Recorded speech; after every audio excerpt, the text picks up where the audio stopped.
Good afternoon, guys. Good to see all your faces again. We're coming together for another TYSA Coalition SEL Chat. My name's Sean Ghazala. I'm from the Staten Island Partnership for Community Wellness, joined with four of my favorite colleagues from United Activities Unlimited.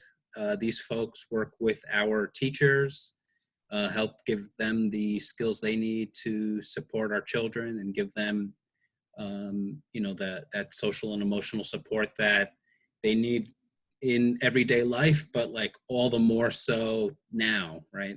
When people are feeling really socially and emotionally isolated, I think. So I'm joined with Michele, Malissa, John, and Danielle. This week, John brought a question that came to him from a friend and neighbor. So John, what's on your mind this week? So the question that was asked to me was how much is too much?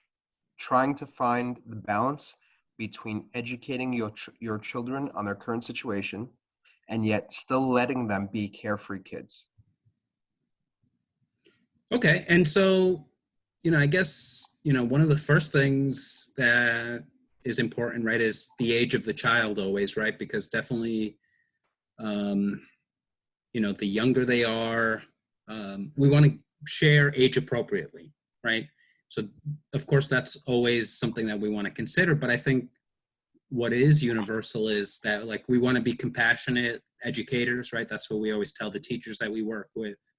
And I think that means, being a role model, and also, reminding the kids that they have a role that they can play, right? So, sure, it's okay to be anxious and be afraid by the situation. Certainly I am. Certainly plenty of adults get concerned when they go out to the store that they're being healthy and that they're not going to put themselves at risk, right?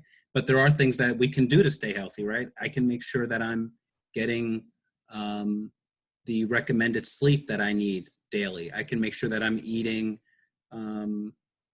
within my means, as much as is available, right? The proper fruits and vegetables, and so that I'm making sure that I'm keeping my immune system to the best that it can be, that I can wash my hands, that I can make sure my parents are washing their hands if they're not remembering.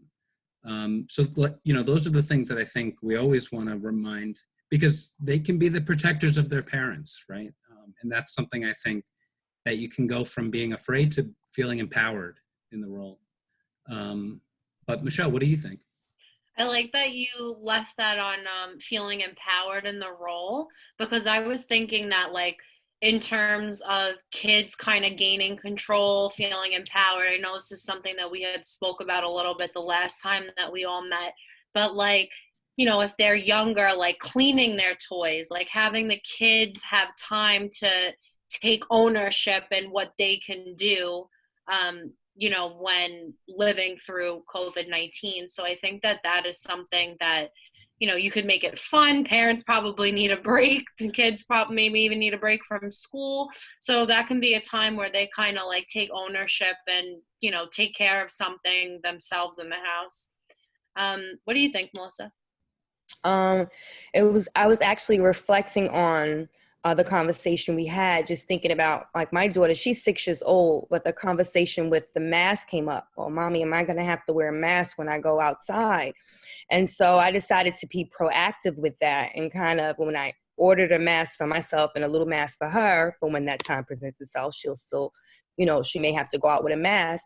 That way I presented to her in a fun way in the house. Again, she's young, she's 6. So we danced around with them. I told her, this is the filter, this is what it does. And, kind of just had an age appropriate conversation with her, and then made it fun for her so that that anxiety won't be there.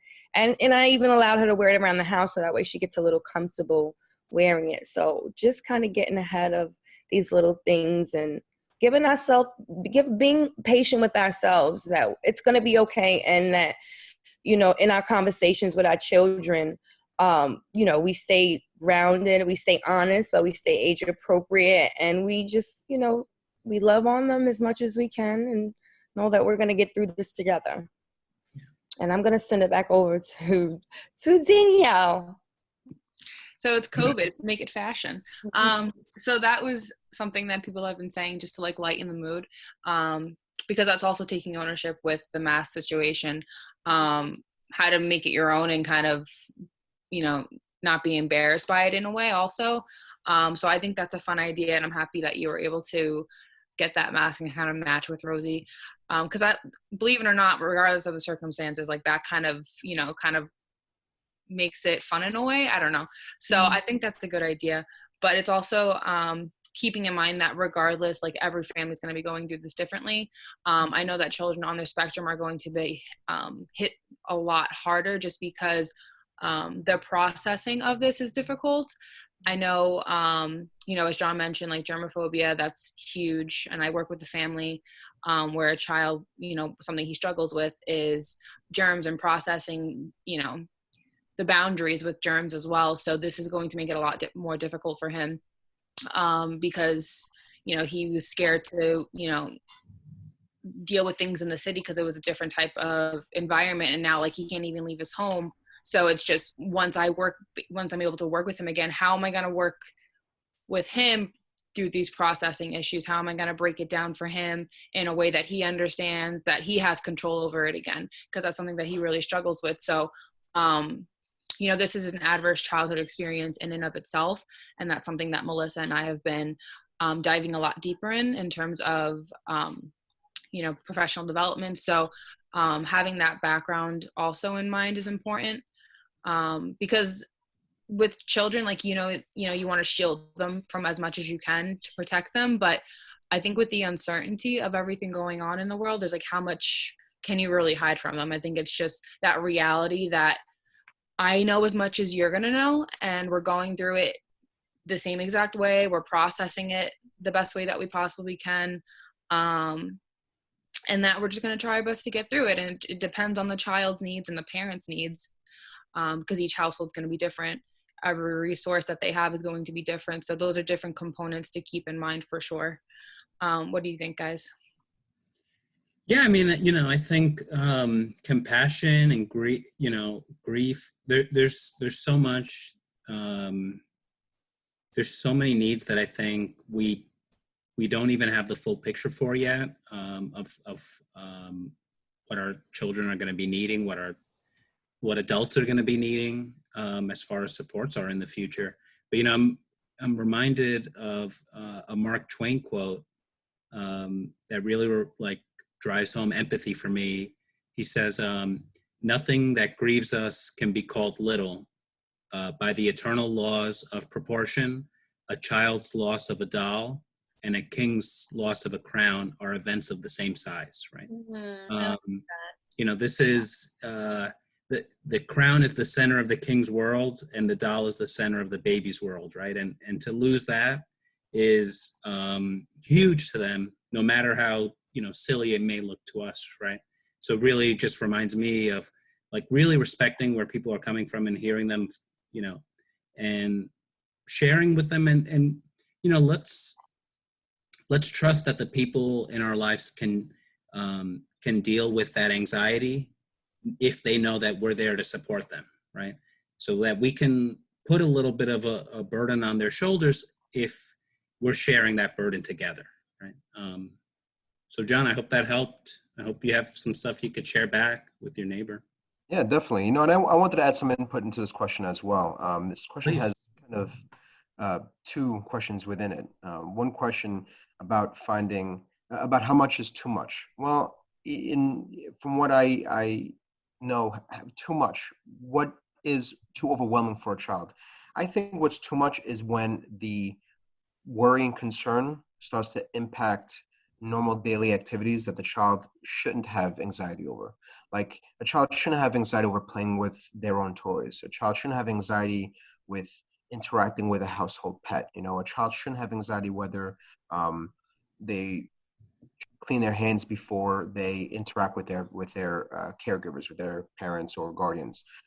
So I think that's where, you know, you have to realize that that's the line where it's too much. And, you know, as far as balancing educating your child with keeping them carefree, events that happen when you're a child can have long-term effects on you. And that's important to understand. So yes, this may affect your child now, and it may affect your child in the future. But to what extent depends on how you treat the situation and how you educate your child and how to let it affect them. You can't really shelter your child from every single danger, every single worry out there. But you can teach your child that, hey, listen, this is scary. This is something to be worrisome about, but we're going to get through it. We're going to overcome it. Let them try to instill the resiliency in them now so that it won't affect them to such an extent later on in life, or maybe it won't even affect them to such an extent now.